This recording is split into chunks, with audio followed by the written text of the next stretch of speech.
Well, good morning. The committee will come to order. We thank everyone for joining us this morning, and I want to especially thank our witness for being here today. The recent government shutdown was an acutely painful experience for our nation's small businesses. It was 35 days of missed paychecks, delayed loans, and strained budgets for too many of our federal employees, contractors, and small business owners.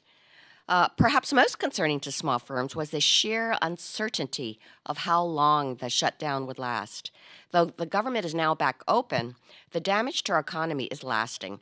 During the shutdown, we saw many entrepreneurs and small business employees take extraordinary measures to make ends meet, and they're still fighting to get back on their own 2 feet. It's clear that no business or family should be put in this position.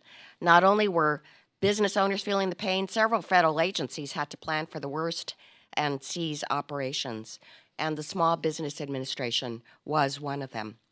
Ironically, the one federal agency with the sole responsibility of helping small firms was in the position of not being able to do its job.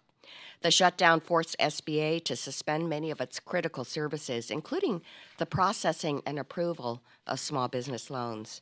This included the Office of Capital Access and loans made under SBA's 7A, 504, and microloan programs. As a result, SBA could not approve loans that were already within SBA's system, nor could they take on any new loans. This essentially froze all SBA-backed lending activities for 35 days. The good news is that the government is back open again, and SBA is back to processing and approving loans for small businesses. Yet I know the agency has much to do in order to adequately ensure the stability of small business financing. Today's hearing gives us the opportunity to hear from Associate Administrator for the Office of Capital Access, Bill Manger, about how he and his office handled the prospect of a protracted lapse in appropriations, the challenges that he and his team faced upon reopening, and what guidance the office gave borrowers and lenders seeking loan guarantees during the shutdown. It's important we understand the extent of the economic injuries caused to entrepreneurs as they sought capital, many of whom rely specifically on SBA loans because they've had trouble securing affordable credit elsewhere. I look forward to today's hearing, and I thank Mr. Manger for testifying. I'd now like to yield to the ranking member of the subcommittee, Mr. Spano, for his opening statement. Thank you so much, Madam Chair. It's a privilege to serve with you on the committee. Look forward to supporting you, and look forward to a very, very productive term here serving with you on this committee. Thank you, Madam Chair. Again, small businesses are coming off a banner year of increased optimism levels and confidence scores from investing in their businesses, their workers, and their communities. The nation's smallest firms were busy in 2018. Positive economic news has continued in 2019 with U.S. unemployment near record lows, real wage growth and wage gains across the nation. But despite these trends, small businesses, entrepreneurs, and startups still face headwinds when it comes to financing their endeavors. Landing a conventional or traditional bank loan is often out of reach for them, thus putting their American dream on hold. With all other options exhausted, small businesses have the ability to turn to the Small Business Administration and their many capital access programs to assist with financing needs. Unfortunately, last month's partial government shutdown halted many of SBA's programs and created a buildup of loans waiting to be processed. With SBA again up and running, I look forward to today's hearing focusing on SBA's Office of Capital Access. The Office of Capital Access administers some of SBA's most important government guarantee programs, including the 7A loan program, the 504 CDC loan program, and the microloan program. All three of these programs partner with financial institutions to deliver assistance to credit-worthy firms that cannot access traditional or conventional lending markets. And due to lender fees in the programs, many of them are and have been running at zero cost to the American taxpayer. Combined, these programs support hundreds of thousands of jobs on an annual basis.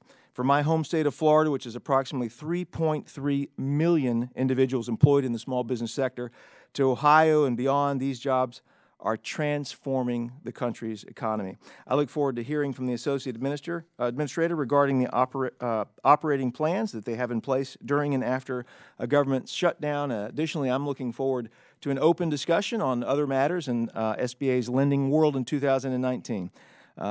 In my humble opinion, Congress must continue to create an environment where small businesses, entrepreneurs, and startups can flourish, grow, and create jobs. Simply put, when they are moving forward, so is the American economy. Thank you, Madam Chairwoman, and I yield back. Thank you, Mr. Spano. Thank you, Mr. Spano. And if committee members have an opening statement prepared, we would ask that they submit it for the record. I would like to take a minute to explain the timing rules. Mr. Manger will get 5 minutes to testify. Each member gets 5 minutes for questioning. There is a lighting system to assist you. The green light will be on when you begin, and the yellow light will come on when you have 1 minute remaining. The red light will come on when you are out of time, and we ask that you stay within that time frame to the best of your ability. I would like to now introduce our only witness today, Mr. William Manger. Mr. Manger is the Associate Administrator for the Office of Capital Access at SBA. He's held this role since March 2017 and is responsible for the SBA's loan program policy, technology, operations, and oversight. Prior to his current SBA appointment, Mr. Manger served as Managing Director at Brock Capital Group, a boutique investment bank in New York City, where he advised and supported small to medium-sized enterprises in their efforts to raise capital and expand their businesses. From 2007 to 2009, he served as Associate Administrator for Field Operations at SBA. Mr. Manger holds an MBA from the Columbia Business School and a BA from Trinity College in Hartford, Connecticut. Welcome, Mr. Manger. You are now recognized for my 5 minutes. Thank you, Chairman Chu and Ranking Member Spano, and members of the subcommittee. I appreciate the opportunity to testify today about the recent federal funding lapse and the status of our SBA lending programs. With several new members on the subcommittee and before discussing the lapse, I thought it might be helpful to talk briefly about SBA and the Office of Capital Access. As many of you know, the SBA provides tools and resources that are of great value to America's 30 million small businesses. SBA's programs have been helping small businesses get on their feet and grow since our inception in 1953. Our job in the Office of Capital Access is to administer programs that make capital available to entrepreneurs who would otherwise be unable to access capital through conventional means. While the SBA works with lenders to provide loans to small businesses, the agency doesn't lend money directly to small business owners. Rather, we reduce risk for lenders through loan guarantees. These lending programs, however, were closed during the lapse in appropriations. For a total of 20 full business lending days, SBA was unable to approve loans and was not able to accept new loan applications.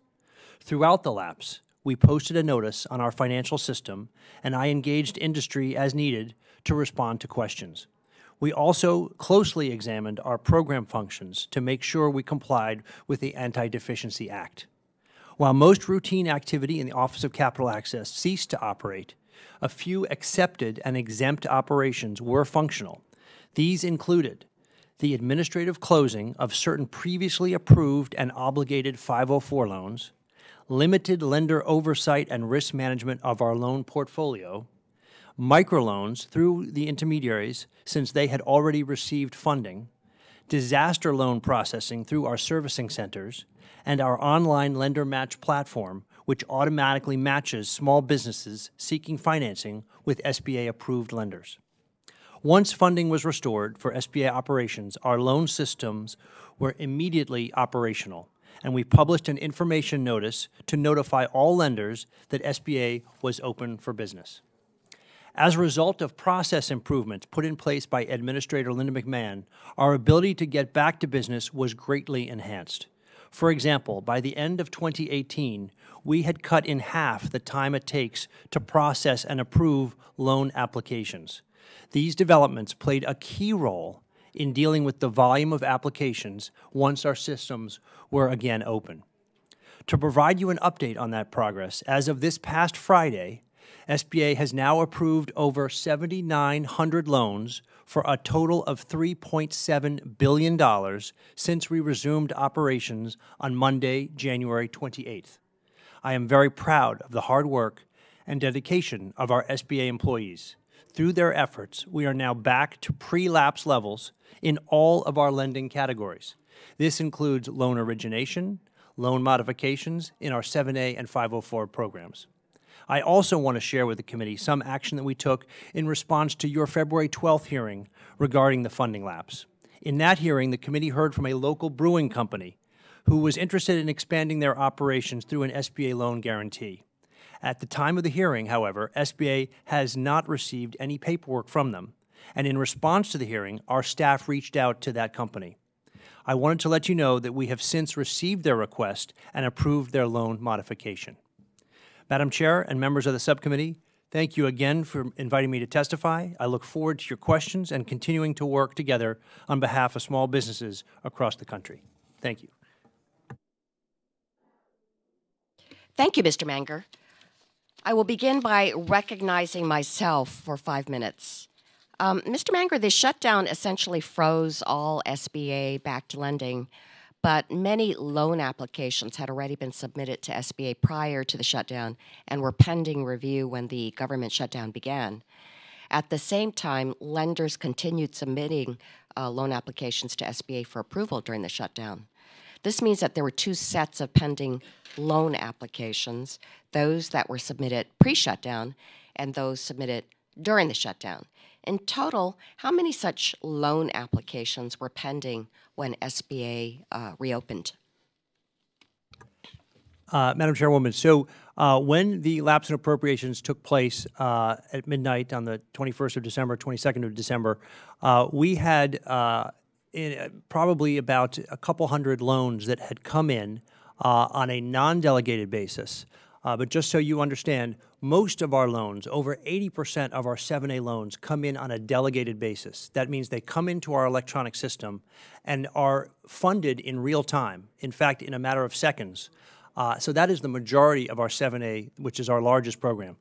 Those that did not come in on a delegated basis, that come into our centers on a non-delegated basis to be reviewed by SBA staff, we had probably a couple hundred, and those we were unable to process at that time.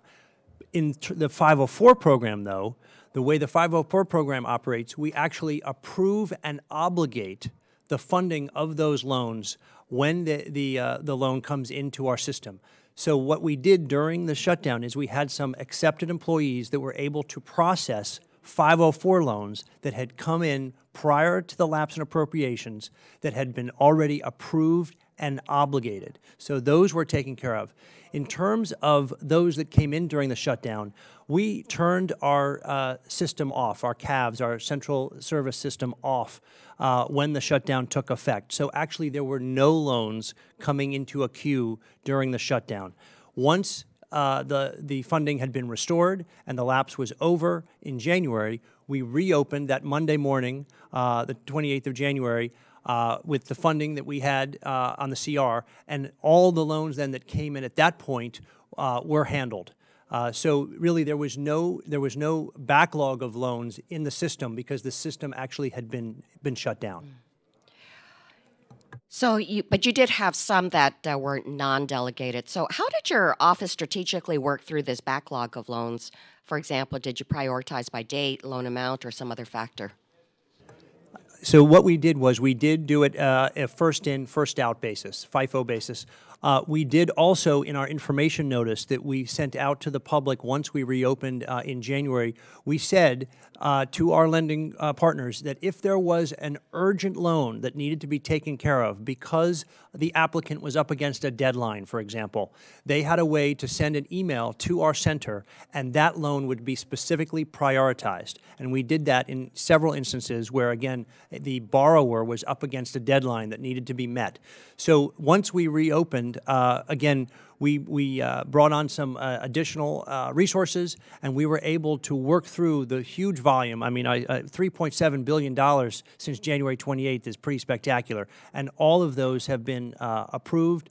And in fact, the different categories for loan modifications, we are down now to pre-lapse levels, and we were able to do that, within 4 weeks. So as a result of the shutdown, small businesses were in dire need of financing because SBA lending programs were not available. And you said that for those 4 weeks that you basically shut down the loan application process. When you opened up again, did you see an uptick in loan applications?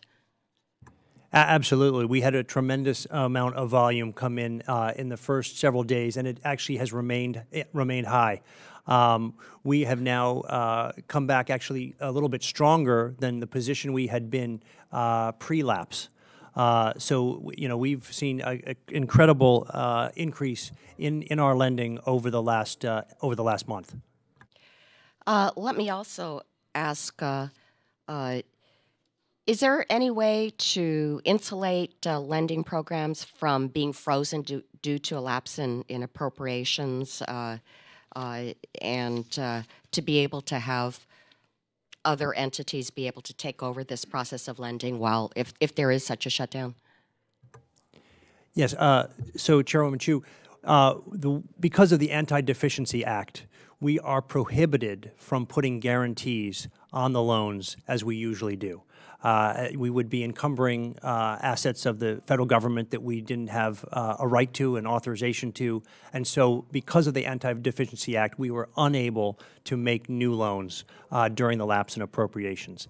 I do want to point out that the one program that actually was still up and running during the lapse in appropriations was, in fact, the microloan program. Because the way the microloan program works is it's actually a program where we make a loan to a not-for-profit lending intermediary who in turn makes the loan to the small business. Much of the authorization and the appropriation for those microlenders had been made to the lenders prior to the lapse in appropriations. So they already had money that they then could loan to the small businesses. And during the lapse in appropriations, our microlending partners were continuing to make microloans. And in fact, our microloan program this year is doing extremely well. We're up 3.5% over last year's record. We have had a record in that program recently. And I'm very pleased to tell you some of the statistics on that program. It's doing extremely well. In fact, in the last year, we've increased our lending to African Americans in that program by 5%. 33% used to be what we would lend in that program to African Americans. This past year, it's gone up to 38%. So we are very pleased with the performance of the microloan program. Well, thank goodness for that. Well, my time has now expired. The ranking member, Mr. Spano, is now recognized for 5 minutes. Thank you, Madam Chair. Thank you, Mr. Manger, for coming, and thank you for your testimony, and thank you for your very good work with the programs. And kudos to you for getting the program up and going so quickly, for getting caught up, and thank you for providing us regular updates as to the status of that process. And we appreciate that very much. I have a few questions for you. It's been a busy couple of months, obviously. Can you share with us what your office has planned for the remaining part of the fiscal year, calendar year? Do you anticipate rolling out any new policy notices, SOPs, or other regulations? And also, if so, can you provide a timeline and details? Sure. Thank you very much for that question. So, in fact, just last week, we rolled out an update to our SOP. It's SOP 5010-5K. And so it was following on from the J that had been launched last year. We try and have updates to that program on an annual basis if we can to keep up with the market. Again, we introduced it, but it does not take effect until April 1st. So it gives us time and our lenders time to adjust to any of the changes in the SOP of 45 days. And again, we will be out, providing classes and webinars with the lenders prior to the April 1st, effective date. We also currently have a rulemaking that is in process. This was actually primarily to promulgate rules for our Express program, which has existed actually for 20 years and has never operated on rules. It was only operating on SOP, and that is not good policy. So one of the first things I did when I came into this position was say, we need to promulgate rules for the Express program because all of the programs should be operating under regulation and not just SOP. So that was launched, where we actually made it available to the public at the end of September. And we are going through the comments that we've received. We've received an awful lot of comments, so we're going through that. Then it has to go to OMB for review, and then finally, the final rule will probably be promulgated sometime later in the summer. Good, thank you. You already answered my second question, so thank you for doing that.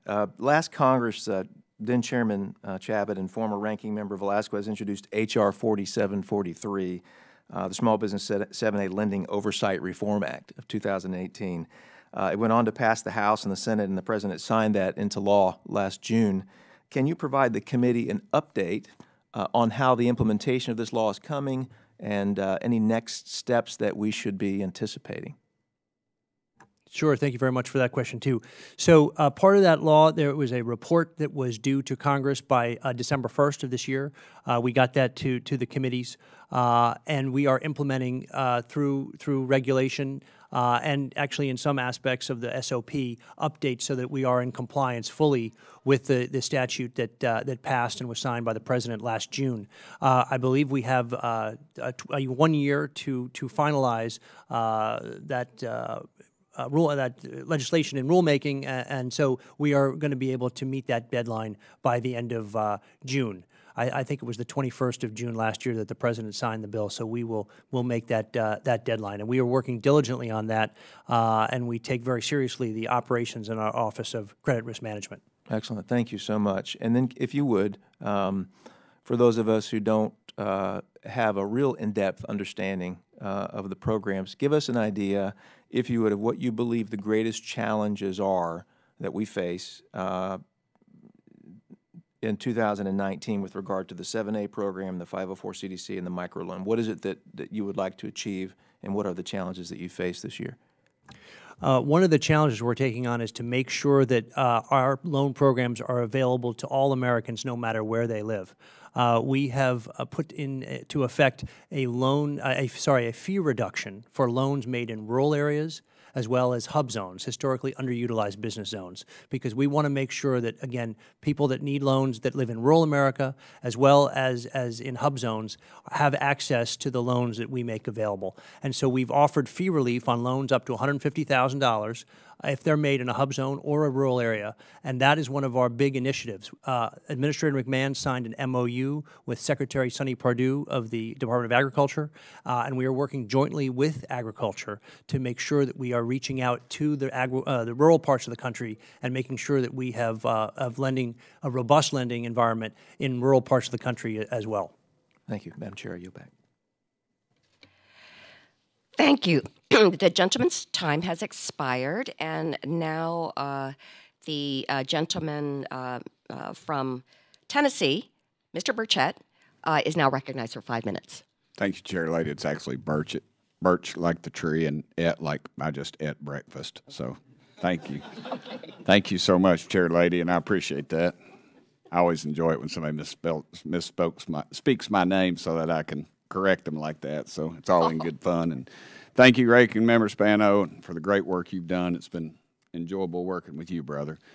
I had a bunch of questions, but I think they've already been asked. But there was one that I was concerned about, and maybe you've answered this or not. If you have, just tell me to go on and watch the notes, okay? But is there any legislation that we as Congress people can focus on to help access to capital for small business owners? Any legislation that's coming down the pike, or some that maybe just in your wish book that you have? Thank you very much for that question. The President's budget will be coming out in March, but I can speak about last year's budget. We did ask that we increase the ability of express loans.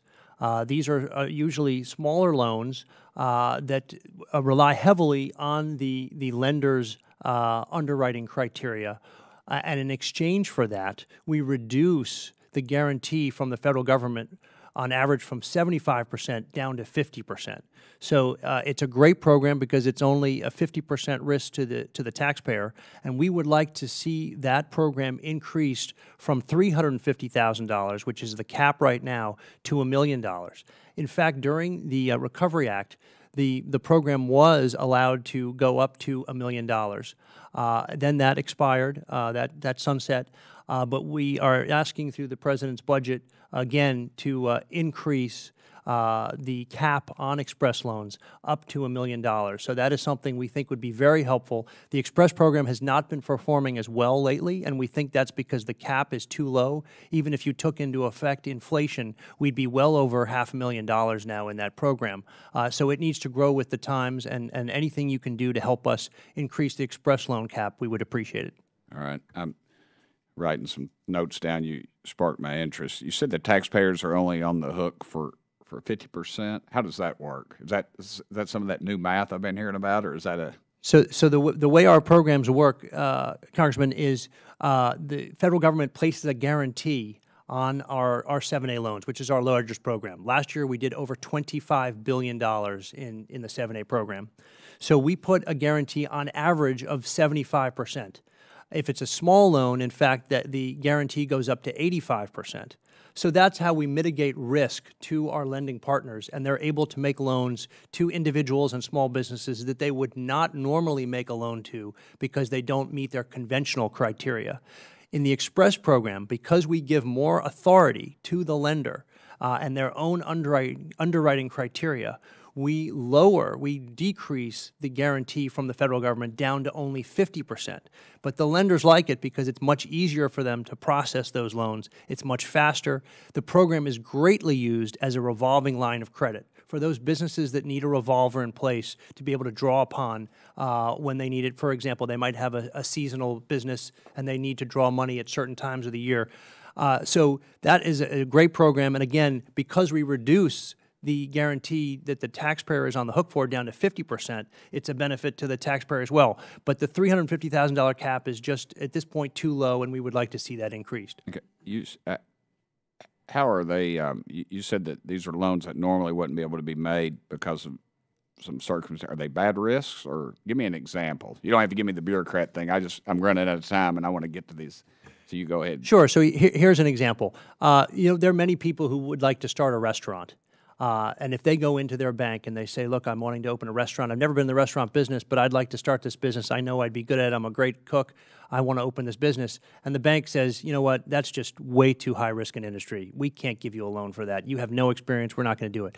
But with the SBA guarantee, we mitigate that risk to the lender. Again, on average, a 7A loan is a 75% guarantee. So by taking that guarantee and putting that in place, the lender then says, all right, my risk is mitigated, at least by 75%. We're gonna take that risk on, and we're going to make this loan to you so that you can open that restaurant that you've always wanted to open. Okay. One last question. I've got Sure. 13 seconds. How much is a microloan? A microloan goes up to $50,000, but what's really interesting is the average size of a microloan is only $14,000, and that is very, very impactful for the businesses, the small businesses that need just that amount of capital. And we've seen tremendous growth in that program, and we hope that it will continue to grow. Okay, thank you. Sorry, Chair Lady, I went over. I apologize, ma'am. Thank you for the questions, and we want to thank the witness for taking time out of his schedule to be here today. The bottom line remains that for 35 days, our country's main avenue for responsible small business lending was shut down. Though we may never fully know the exact magnitude of the shutdown, we do know that the impact on the economy was far more severe than our country's entrepreneurs deserve. I think my colleagues on the other side would agree that it should never happen again. So I thank you, Mr. Menger, and your whole team that got right back to work on day one after the shutdown to get our entrepreneurs back on their feet, and already you have made the SBA whole. I would ask unanimous consent that members have 5 legislative days to submit statements and supporting materials for the record. Without objection, so ordered. And if there is no further business to come before the committee, we are adjourned. Thank you. Thank you.